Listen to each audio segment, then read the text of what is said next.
We've likely all witnessed this in our piano studios or perhaps even in our own practice at the piano.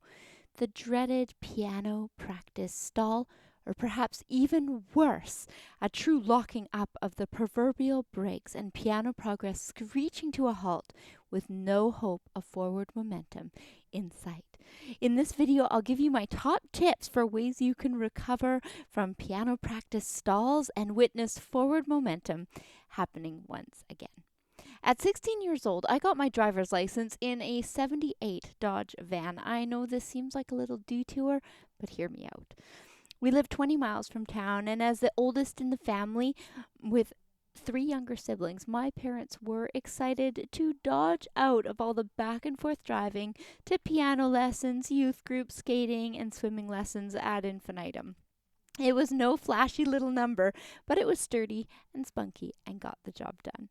One of the ways we earned the privilege to drive this beauty was to learn how to do regular repairs and maintenance, pay attention to those engine lights, and be ready to contribute to major repairs as needed. Well, I exaggerate slightly because our parents did buffer the cost of those major repairs and my dad did all the heavy-duty monkey wrenching, but we were expected to help out and hand tools in as needed.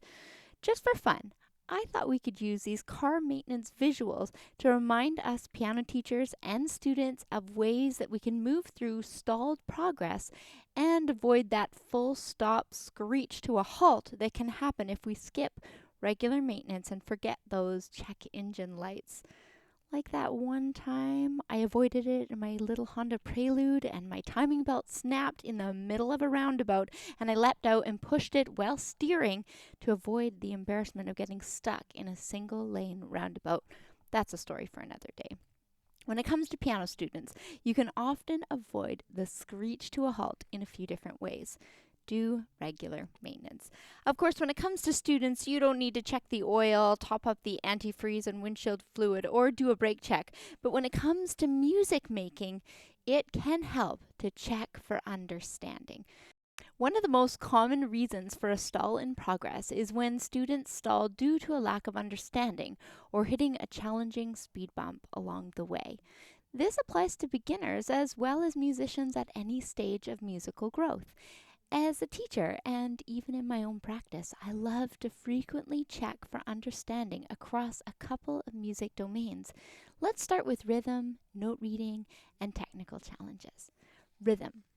I love pre-teaching rhythm and frequently check for rhythmic understanding, both in the ways a student is feeling the rhythm in their body, as well as the ways they are interpreting it if they're reading from a page. Doing frequent rhythm checks for understanding and enjoying rhythm in fresh ways can keep those engine lights off.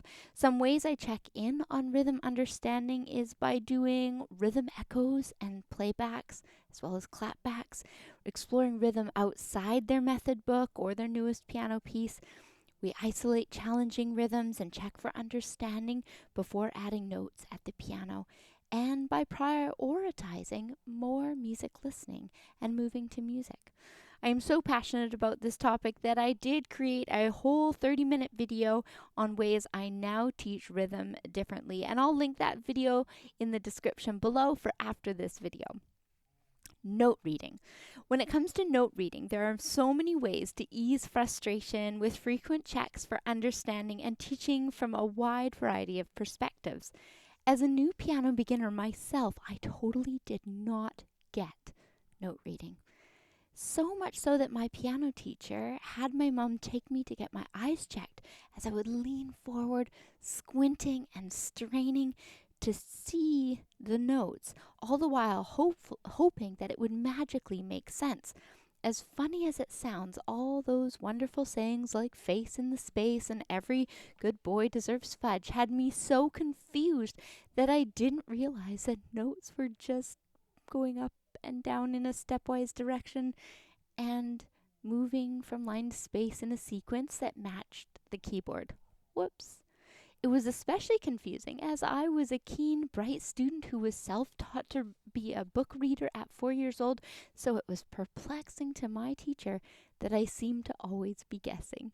And I was. I now love checking for landmark understanding early and often, recognizing sequences and patterns in both the bass and treble clef. I love checking that students get that keyboard aspect, that the way the music moves on the staff is also the way that their fingers can move at the keyboard. And I often ask my students or myself if I'm practicing what looks like the hardest section. As students progress, I love seeing them be able to analyze the score for repeating patterns, hidden scales, triads, arpeggios, and chords, and being able to unpack musical ideas like voicing and phrasing.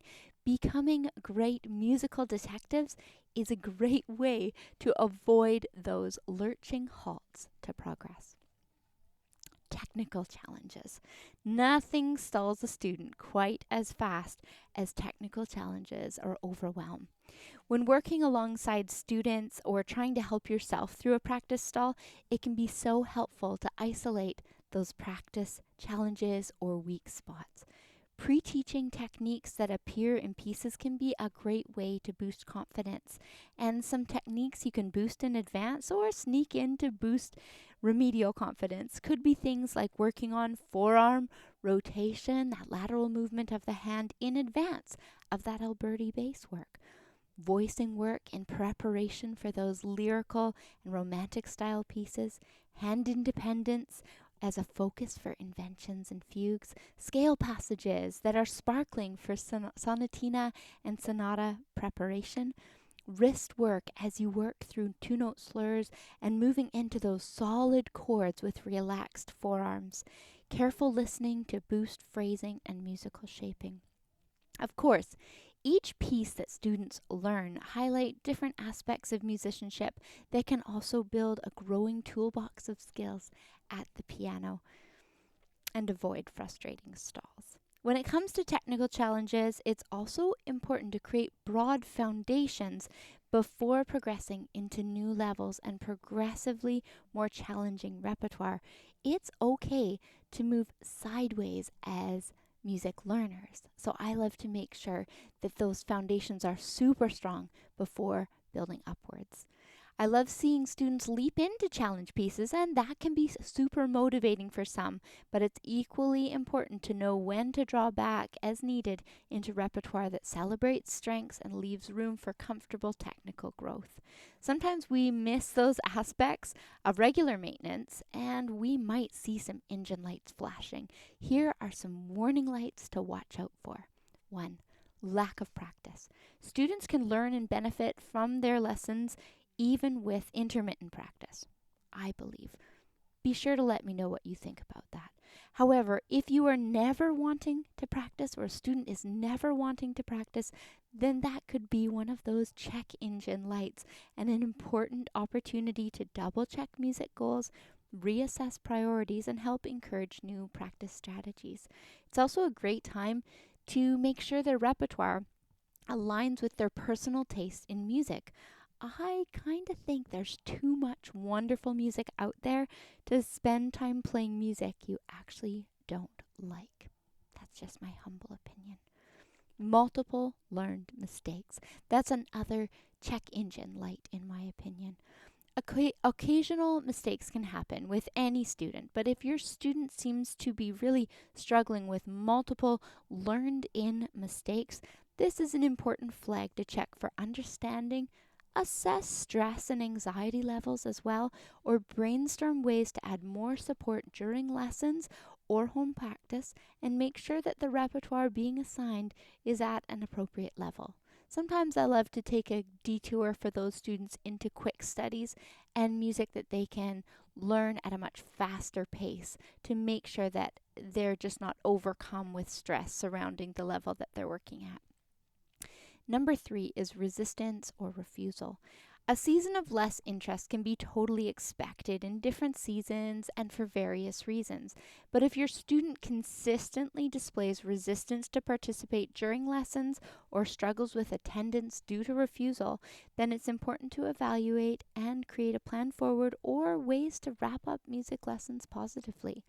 Sometimes it's just a season of overwhelm or anxiety, or your student may just be trying to gain autonomy due to a feeling of lack of control in other aspects of life.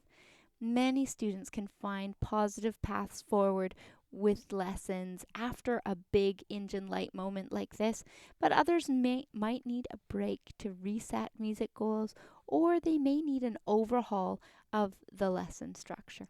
I hope these ideas will help you stay ahead of unexpected maintenance overhauls as you work alongside students, and perhaps it'll even help you brainstorm some proactive ideas to keep your own music happening with more ease and less frustration. Thanks for being here.